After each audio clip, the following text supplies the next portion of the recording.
Hey everyone, this is Little Girl and welcome back to my channel. So in today's video, we will be reading Diary of a Wimpy Kid by Jeff Kinney. So without any further ado, let's get started.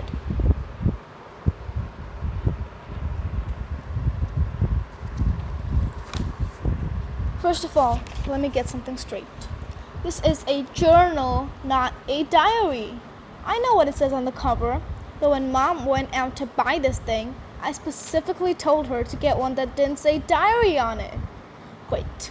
All I need is for some jerk to catch me carrying this book around and get the wrong idea. The other thing I want to clear up right away is that this was Mom's idea, not mine. But if she thinks I'm gonna write down in here or whatever, she's crazy. So just don't expect me to be all Dear Diary this and Dear Diary that.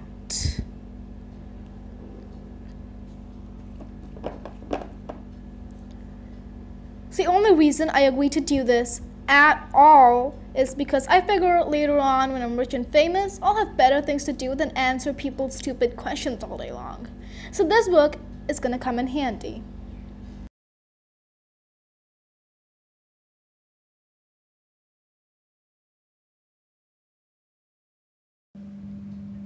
Like I said, I'll be famous one day. But for now, I'm stuck in middle school with a bunch of morons.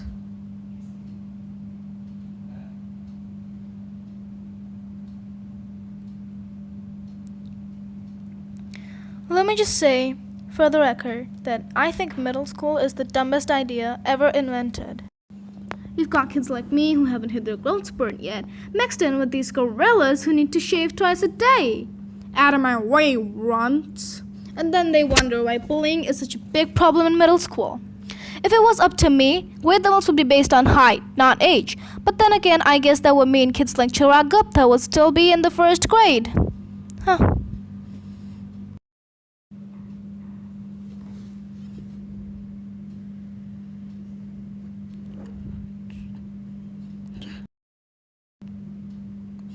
Today is the first day of school, and right now, we're just waiting around for the teacher to hurry up and finish the seating chart.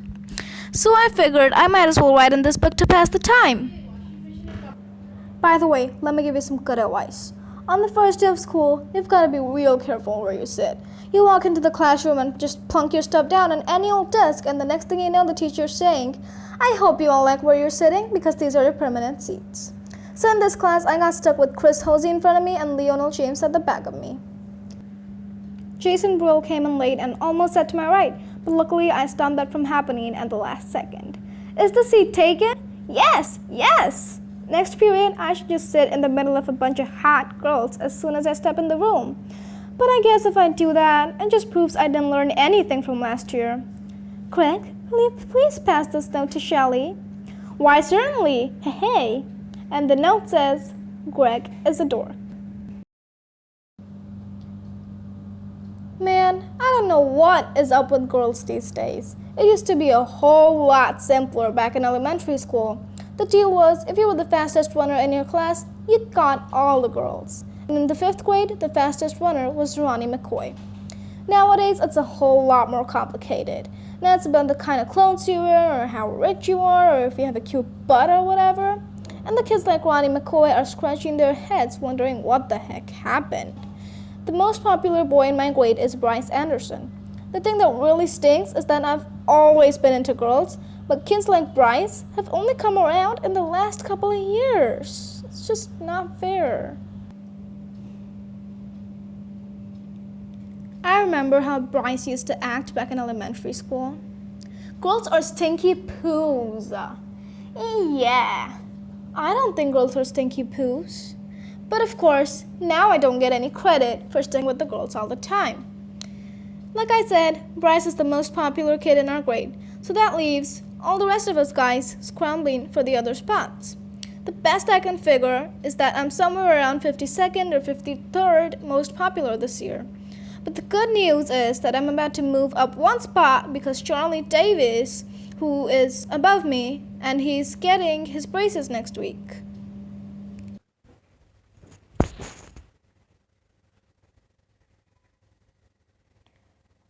I try tried to explain all this popularity stuff to my friend Rowley. He was probably hovering around the 150 mark, by the way. But I think it just goes in one ear and out the other with him. Wednesday. Today we have physical education, so the first thing I did when I got outside was sneak off to the basketball court to see if the cheese was still there. And sure enough, it was.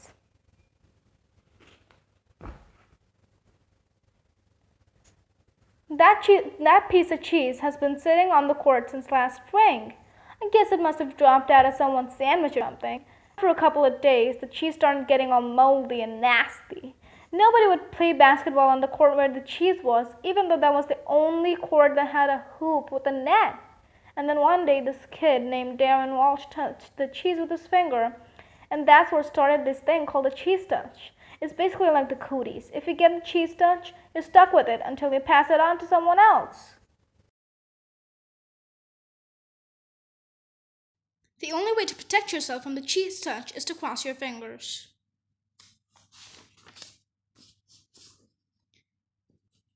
But it's not that easy remembering to keep your fingers crossed every moment of the day. I ended up taping mine together so that they'd stay crossed all the time. I got a D in handwriting, but it was totally worth it. This one kid named Abe Hall got the cheese touch in April, and nobody would even come near him for the rest of the year. This summer, Abe moved away to California and took the cheese touch with him. I just hope someone doesn't start the cheese touch up again because I don't need that kind of stress in my life anymore. Thursday. I'm having a seriously hard time getting used to the fact that summer's over and I have to get out of bed every morning to go to school. My summer did not exactly get off to a great start, thanks to my older brother, Roderick. A couple of days in a summer vacation, Roderick woke me up in the middle of the night. He told me I slept through the whole summer, but then luckily I woke up just in time for the first day of school. You might think I was pretty dumb for falling for that one, but Roderick was dressed up in his school clothes and he had set my alarm clock ahead to make it look like it was the morning. Plus, he closed my curtain so I couldn't see that it was still dark out. After Roderick woke me up, I just got dressed and went downstairs to make myself some breakfast, like I do every morning on a school day. But I guess I must have made a pretty big racket because the next thing I knew, Dad was downstairs yelling at me for eating Cheerios at 3 in the morning. It took me a minute to figure out what the heck was going on. After I did, I told Dad that Roderick had made a trick on me. He was the one that should be getting yelled at.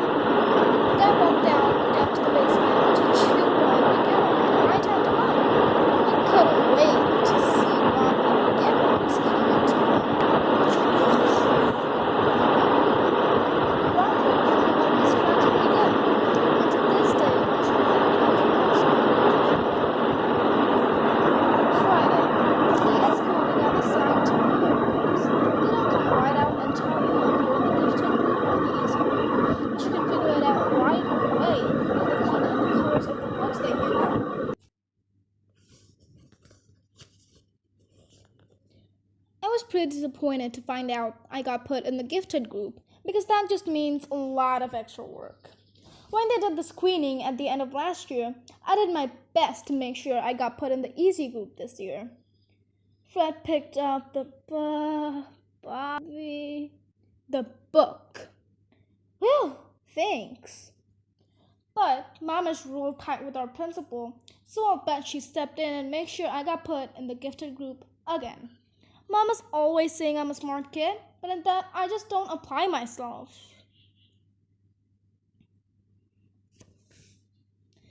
But if there's one thing I learned from Roderick, it's to set people's expectations real low, so you end up surprising them by practically doing nothing at all.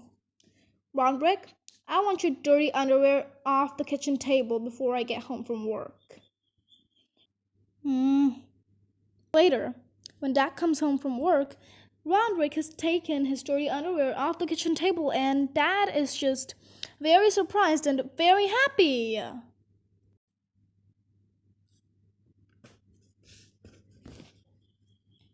Actually, I'm kind of glad my plan to get put in the easy group didn't work. I saw a couple of the pink says blue kids holding their books upside down, and I don't think they were joking. Saturday. The first week of school is finally over, so today I slept in. Most kids wake up early on Saturday to watch cartoons or whatever, but not me. The only reason I get out of bed at all on weekends is eventually breath anymore. Unfortunately, Dad wakes up at 6 in the morning no matter what day of the week it is, and he is not real considerate of the fact that I am gonna enjoy my Saturday like a normal person. And Dad's just vacuuming in the house, just like in the morning while Greg is trying to sleep. I didn't have anything to do today, so I just headed up to Rolly's house. Rolly is technically my best friend, but that is definitely subject to change. I've been avoiding Rowley since the first day of school when he did something that really annoyed me.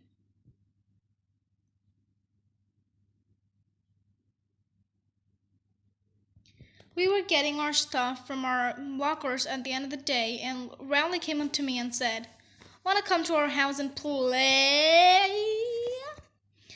I've told Rowley at least 1,000,000,000 times that now that we're in middle school, we're supposed to hang out and not play.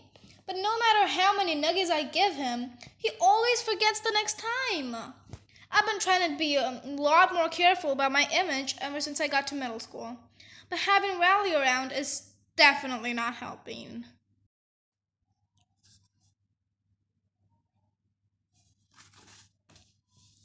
I met Rowley a few years ago when he moved into my neighborhood. His mom bought him this book called How to Make Friends in New Places, and he came to my house trying all these dumb games. Excuse me?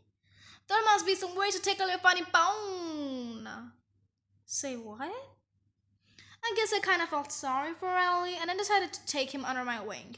It's been great having him around, mostly because I get to use all the tricks round brick pulls on me. Did you know that if your hand is bigger than your face, it's a sign of low intelligence? Really? And then Rowley puts his hand on his face, and Gregory whaps him in the face. Ha! Gotcha! But do I have low intelligence? Let me check again.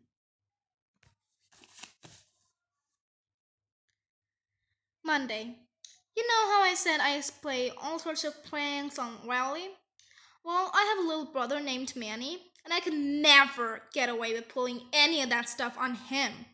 Mom and Dad protect Manny like he's a prince or something, and he never gets in trouble, even if he really deserves it. Yesterday, Manny stuck on my bedroom door in permanent marker. I thought Mom and Dad were really gonna let him have it, but as usual, I was wrong.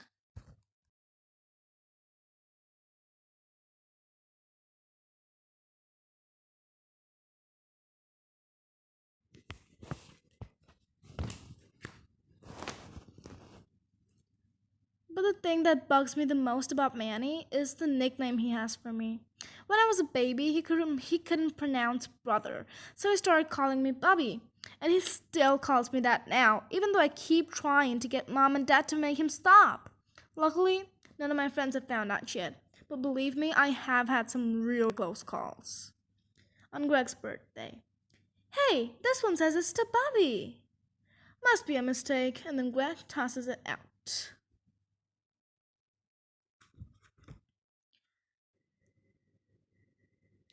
Mom makes me help Manny get ready for school in the morning.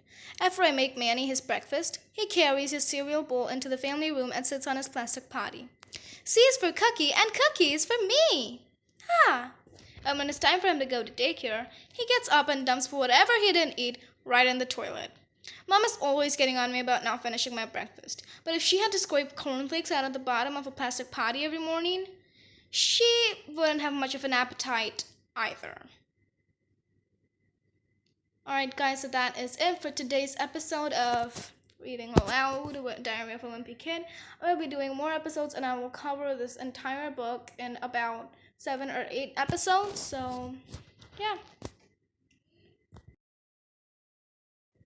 Thank you so much for watching, guys. If you like this video, do not forget to give it a thumbs up, subscribe to my channel for more such awesome content, and ring the bell to get notified every time I post a new video. I will see you guys in my next video, so bye!